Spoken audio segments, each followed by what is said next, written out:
નમસ્કાર, આપ જોઈ રહ્યા છો સ્પાર્ક ટુડે ન્યૂઝ। 90 વર્ષના સિનિયર સિટીઝનને ડિજિટલ અરેસ્ટ કરી બળજબરીથી ₹1,15,50,000 ઓનલાઈન ટ્રાન્સફર કરાવી લેવાના ગુન્હામાં કંબોડિયા ખાતે રહેતા નાસ્તા ફરતા મુખ્ય આરોપીને પાર્થ સંજયભાઈ ગોપાણીને સુરત શહેર સાયબર ક્રાઇમ પોલીસે ઝડપી પાડ્યો છે।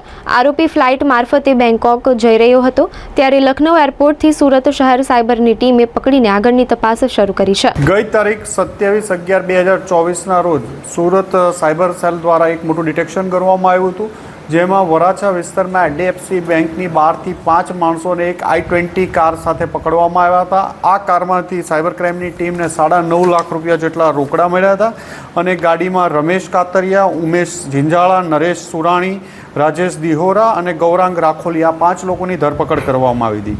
આમની કસ્ટડીમાંથી અલગ અલગ મોબાઈલના 28 જેટલા સિમ કાર્ડ મળ્યા હતા, અલગ અલગ બેંકોના 46 ડેબિટ કાર્ડ મળ્યા હતા, 23 ચેકબુકો મળી હતી, બેંકોના સ્ટેમ્પ પેપર મળ્યા હતા વગેરે વસ્તુઓ મળી હતી।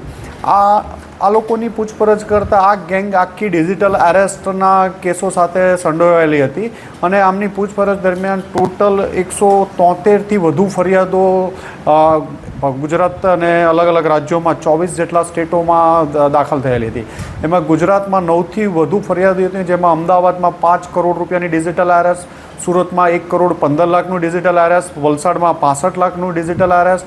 એમ આ ગેંગ આખી જ્યાં 5 લોકો ભેગા થઈ અલગ અલગ સાથે પૈસા ઉઘરાવી આ રીતે જે બેંકોમાંથી, અને આ ગેંગ કંબોડિયાથી ઓપરેટ થતી હતી। આ ગેંગનો મુખ્ય સૂત્રધાર હતો એ પાર્થ હતો, જેને આજકાલ પાર્થ ગોયાણી એને મોડેલ તરીકે આ લોકો ઓળખતા હતા। પાર્થ ગોયાણી કંબોડિયાથી આ ગેંગ ઓપરેટ કરતો હતો, ચાઇનીઝ લોકો સાથે મળી અને અહીંથી સુરતમાંથી અલગ અલગ એમના જે સંબંધીઓ છે, રાજેશ દિહોરા એમના સંબંધી મોટા પપ્પા થતા હતા, એમના મારફતે અલગ અલગ લોકો પાસેથી બેંક એકાઉન્ટો મેળવી એમાં પૈસા ટ્રાન્સફર કરતો હતો। આ પૈસા વિડ્રો કરી રાજેશ દિહોરા અને પાર્થ ગોયાણી બંને એને USDTમાં કન્વર્ટ કરી અને જે ચાઇનીઝ કંબોડિયામાં આ લોકોની સાથે મળેલા હતા એમને આ 80-85 રૂપિયા, 85-86માં USDT લઈ એમને 98-99 રૂપિયા, જે 10-15 રૂપિયા જેટલું કમિશન રાખીને આપતો હતો અને ચાઇનીઝો સાથે મળી અને આ ગુનો કરતો હતો।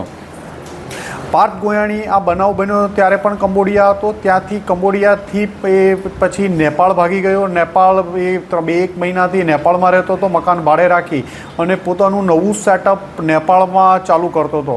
આ દરમિયાન એ ગઈકાલે નેપાળથી લખનૌથી ફરીથી કંબોડિયા જવા જતાં એરપોર્ટ પરથી પકડાઈ ગયો હતો। સુરત સાયબર સેલ એની ટીમ એને લઈ અને આવી છે, એની પૂછપરછ ચાલુ છે કે એણે ક્યાં ક્યાં કઈ રીતે પ્લેટફોર્મમાં ચાઇનીઝો સાથે કઈ રીતે કરતો હતો, કોની પાસેથી અહીંયા કરેલું છે, એ તમામ હકીકતો એની પૂછપરછ દરમિયાન મળી આવશે। ચાઇનીઝ ગેંગો જે હતી એ અલગ અલગ કોલ સેન્ટરો બનાવી એમાં ઇન્ડિયન, બાંગ્લાદેશી, પાકિસ્તાની લોકોને ત્યાં રિક્રુટમેન્ટ છે। કંબોડિયામાં ફ્રોડ પણ મોટું થાય છે, ત્યાં આખા જ પેલા અહીંથી વચ્ચે 200-250 લોકોને ત્યાંથી ડિપો બચાવીને રેસ્ક્યુ કરીને કાઢવામાં આવ્યા હતા। સાયબર ફ્રોડ એક હબ બની ગયું હતું ત્યાં, જે ફ્રોડ માટેનું લોકોને જોબ માટે એવી રીતે બોલાવી અને કિડનેપ કરી એમની પાસે સાયબરનું કામ કરવામાં આવે છે। આવા કોલ સેન્ટરો ઉપરથી આ ડિજિટલ અરેસ્ટ, ઇન્વેસ્ટમેન્ટ ફ્રોડ, અલગ અલગ પ્રકારના ફ્રોડ થતા હતા। આ ફ્રોડ થાય એ પૈસા અહીંથી આ સુરતના જે રમેશ દિહોરા એ ગેંગ છે પાર્થ ગોયાણીના સંબંધી, એ લોકો અલગ અલગ એકાઉન્ટમાં પૈસા વિડ્રો કરી અને રમેશ દિહોરા એના USDT લઈ અને અગેન પાર્થ આપી દે, પાર્થ આગળ એ USDT આગળ ટ્રાન્સફર કરી આપતો હતો। સર, આમાં જેના એકાઉન્ટમાં પૈસા જમા થતા એમને જે એકાઉન્ટ છે, એકાઉન્ટ હોલ્ડરને તો એકાઉન્ટ લે ત્યારે જ એમને 15-20-25 હજાર રૂપિયા આપી દેવામાં આવતા હતા, પણ જે વિડ્રો કરતા હતા એમને 5% જેટલું કમિશન આપવામાં આવતું હતું। કેટલા સમયથી કરતો હતો અને હજી સુધી કેટલા કરોડનું થયું હશે? અત્યારે ફિગર તો ચોક્કસ નહીં કહી શકાય, પણ જે 4-5 ફરિયાદ છે એ જ 10 કરોડની થઈ ગઈ એવું સમજો ને, કે જે 5 કરોડ અમદાવાદમાં છે, ₹1.25 કરોડ આપણા અહીં સુરતનો ફરિયાદ છે, જેમાં 15 દિવસ સુધી એક સિનિયર સિટીઝનને, 90 વર્ષના સિનિયર સિટીઝનને એ લોકોએ બાનમાં લઈ અને ડિજિટલ અરેસ્ટ કરીને એમની પાસેથી પૈસા વિડ્રો કર્યા હતા, અલગ અલગ એકાઉન્ટમાં પૈસા ટ્રાન્સફર કરાવ્યા હતા।